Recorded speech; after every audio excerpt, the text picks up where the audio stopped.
really bother a lot of people and that are not very passionate about human rights because of the country they represent or because the business they want to conduct. This make us subject of potential sanctions and attacks from lots of different fronts, and this worries us a lot. We have to be able to survive this kind of retaliation, no matter what tools we use. For many, digital sovereignty is a question of procurement, cost, compliance, or sometimes preference. For Amnesty International, it is much more fundamental. The organisation regularly challenges governments and powerful institutions and has its fair share of critics, some wielding some serious authority and potentially able to pull on powerful strings. In this episode, we'll find out what digital independence looks like when continuity genuinely matters and how open source infrastructure, including Collabora Online, has supported that independence at Amnesty International in Spain. So, Carlos, welcome to the podcast. Hello, Richard. How are you doing? Really good, thank you. Carlos, can you just introduce yourself quickly and explain what are you responsible for? Yeah, well, my name is Carlos Lopez, and I'm the IT manager of the infrastructure area of Amnesty International Spain. I've been working for this organization for 12 years, and more than 20 years as IT expert.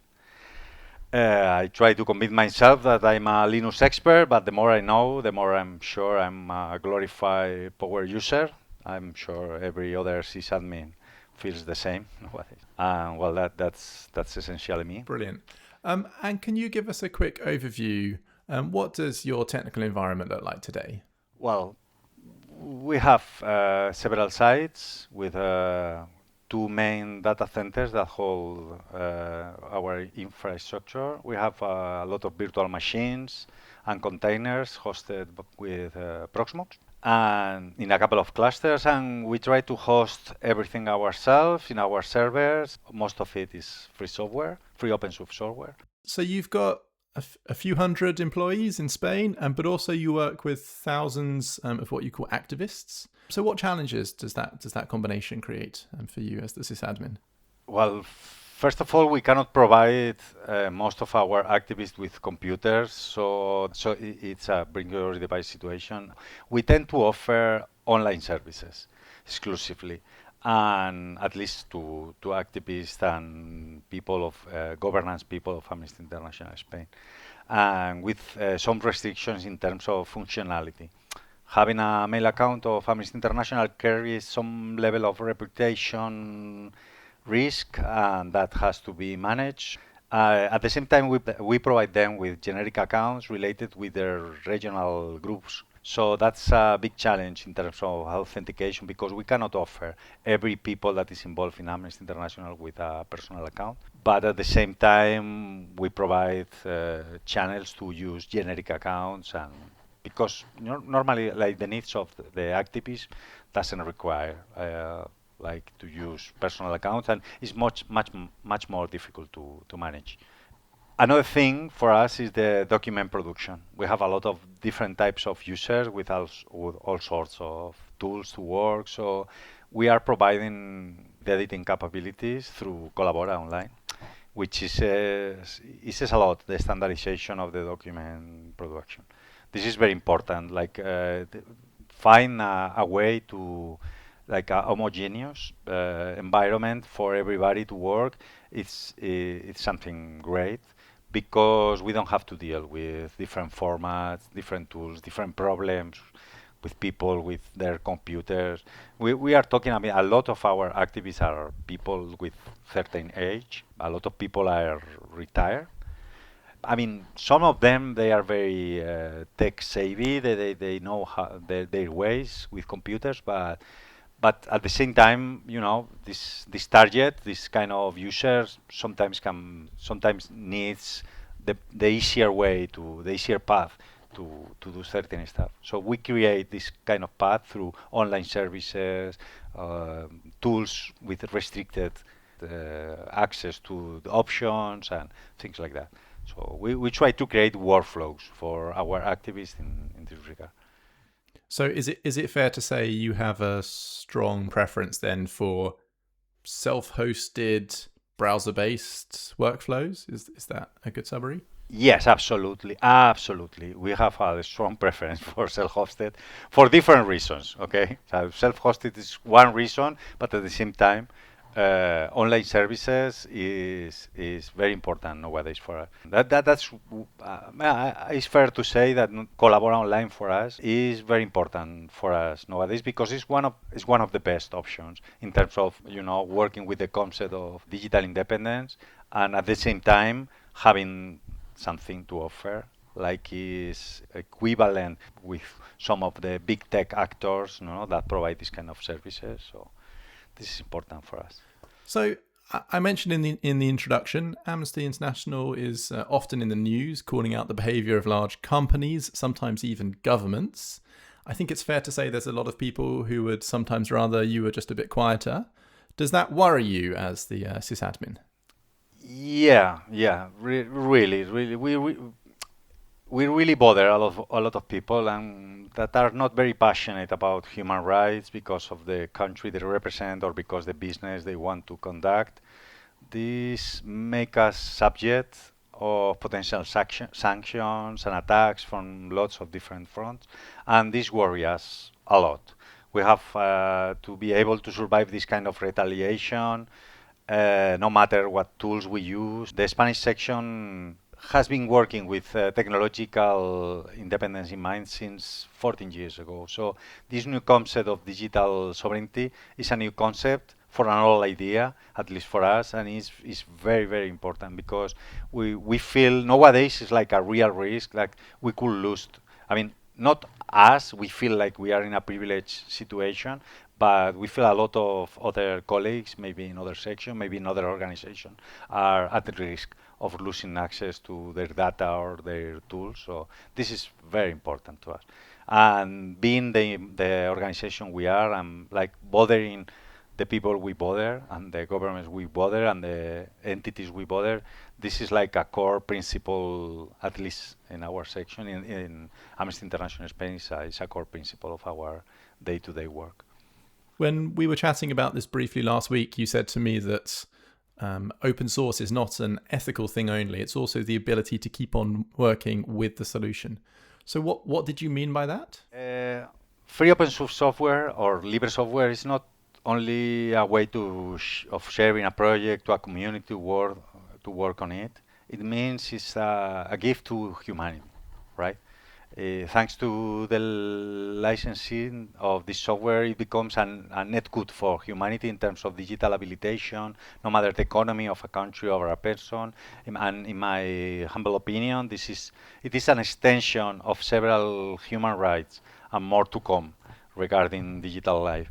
So at the same time, open source implies transparency, which protects the users of the software against privacy violation.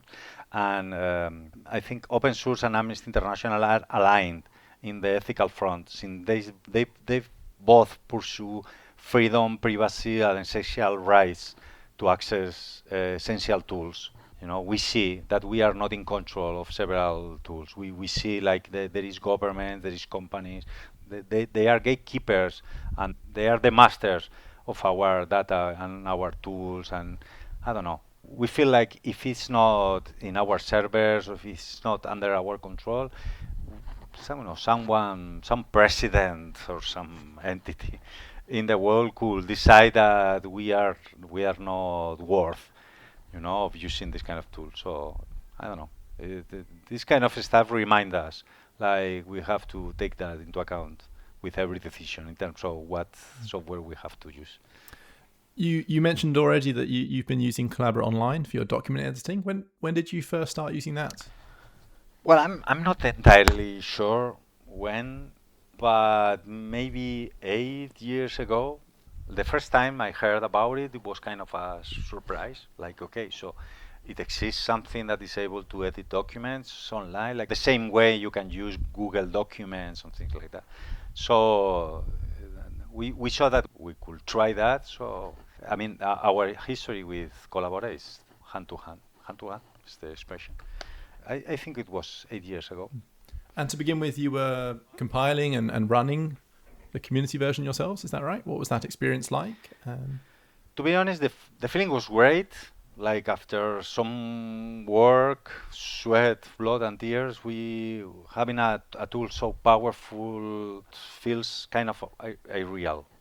Nowadays we are used to it, but that day I finished this process, and then I saw the document open in the web browser, and I even tried at home, because I have an instance I have.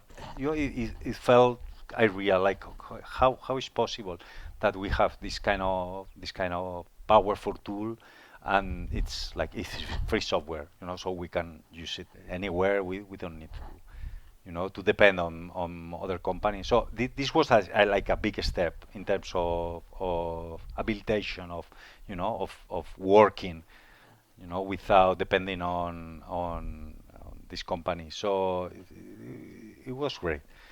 We always felt that we have some kind of problems to deal and with and no help, like in terms of editing documents. So this was something completely amazing, to be able to have this under our control.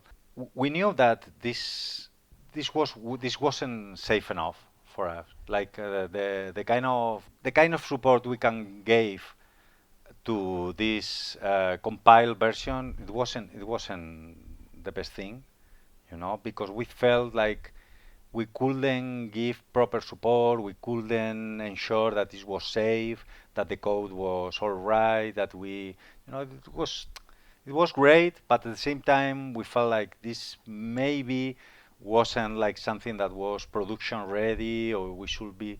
I mean, we were kind of worried that this could be, some kind of a hole in our security. But users were testing it and they were okay at the moment. There was some challenges, but I don't know. It was okay, using this version at the moment. And so how widely is that used today now? Is it throughout the organization or? Well, almost every worker in Amnesty International, in the Spanish section of Amnesty International, use it, and quite a few activists and people involved in the governance use it also well. It is very popular nowadays. There is people like they are. Sometimes we have this account. We don't habilitate the editor in several accounts because they are activists. By default, we don't think they require this kind of capabilities, but we are kind of wrong all the time because they are always asking us like, okay, can we have this kind of tool? Can we edit the documents online? So at the end, like most of our workers, quite a few of our activists and people involved in governance use it. We are making it the default option every time we have the opportunity, because we think, as I said earlier, that this is the best way to give support to people that you don't have a lot of control of what environment they are working on. So we are offering the same capabilities of very big companies without any of the compromises. So we have a lot of love for your solution, for Collabora.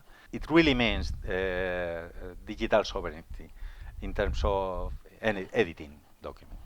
It's something we rely and we feel like we can rely on in this regard. And I don't know, it is essential in the kind of work, the hybrid environments we are working on. It is important that you are, for us, one of the best editing options in terms of online collaboration. No, we're glad you're enjoying it.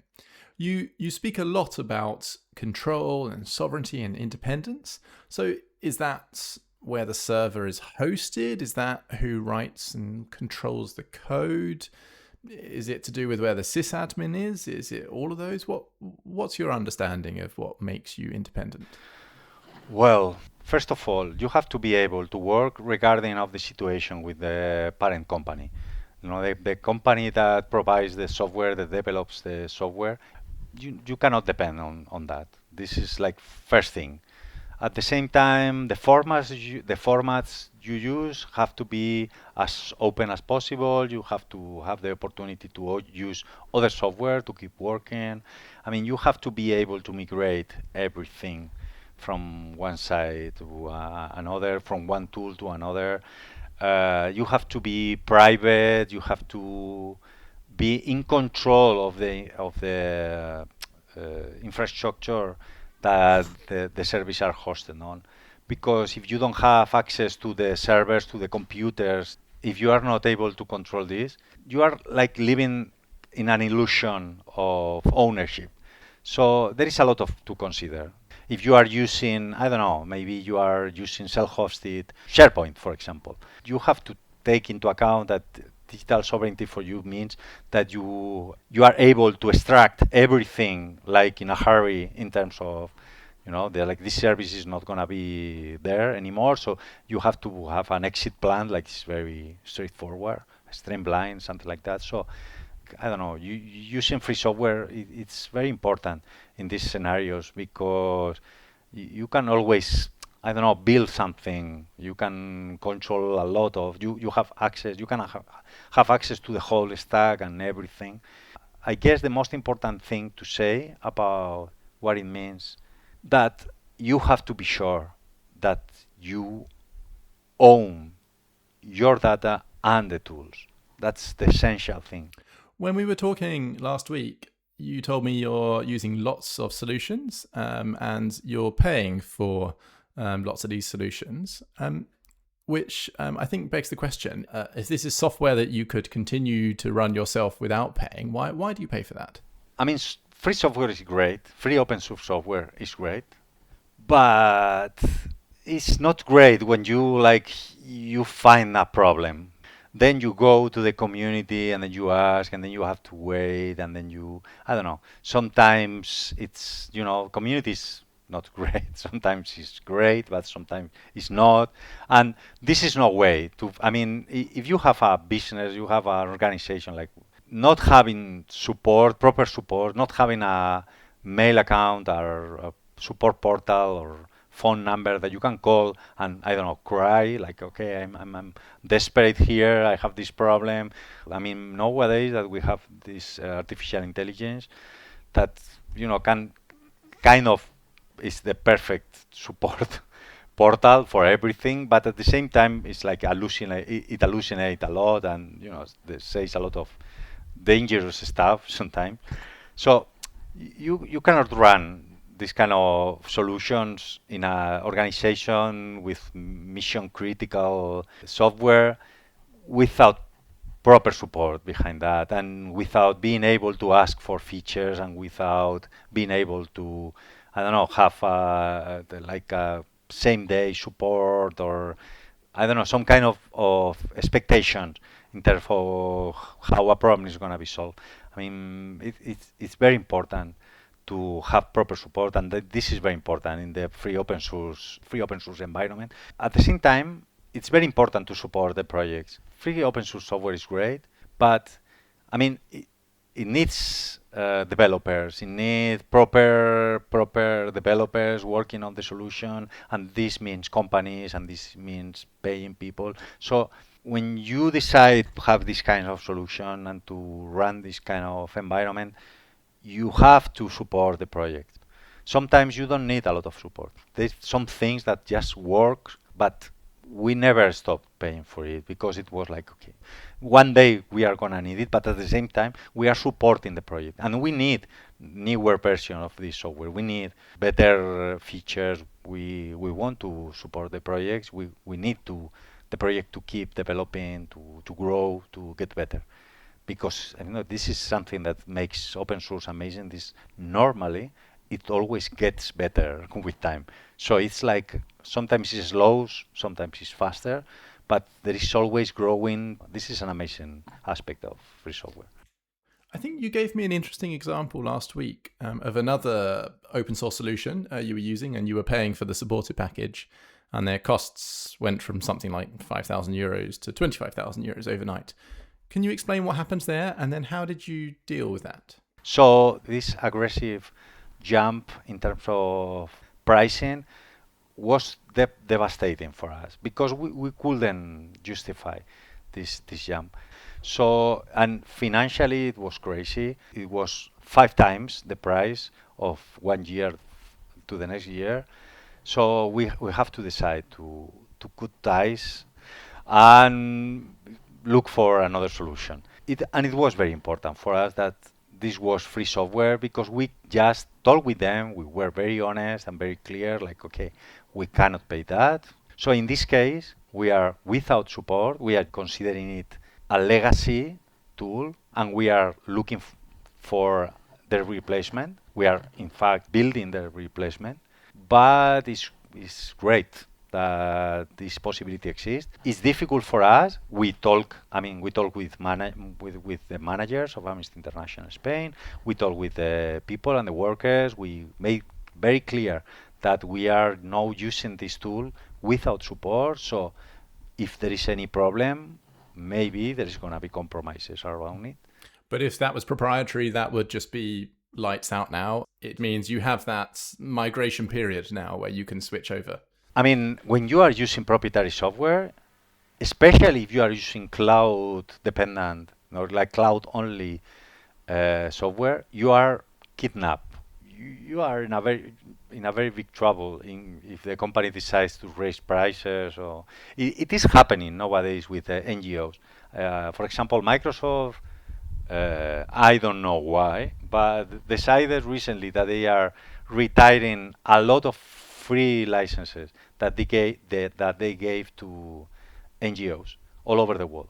Like, I don't know if it was a very big number, like 40,000 NGOs all over the world, and they lost access to their free Microsoft Office licenses. Microsoft changed this, and at the same time offer like the same solution but only cloud and only online. So it sounds a lot like, okay, so you can keep working with our free licenses only if you are in the web environment that we can monitor in every aspect, that it's going to profile you to the bones. But it was, for us, it was an awful thing to do. And at the same time, they raise prices. So this is something to consider. You've obviously gone to great lengths to keep everything under your control. Do you ever wonder if it's all worth it? Would it not just be a bit simpler, even if you did have some of this risk, to have one of the more mainstream solutions? Well, I don't know. Do you want the honest answer or the like? Yeah, go for it. Yeah, go on, be honest. I see that you. Okay, yeah. My life will be better if I just if our whole department just gave up and fall into the hands of convenience. It could be easier.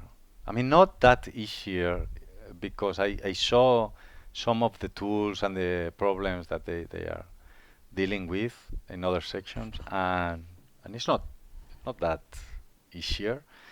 But I mean, having proper support, like in terms of the whole stack, not having to administering your own infrastructure, your hardware.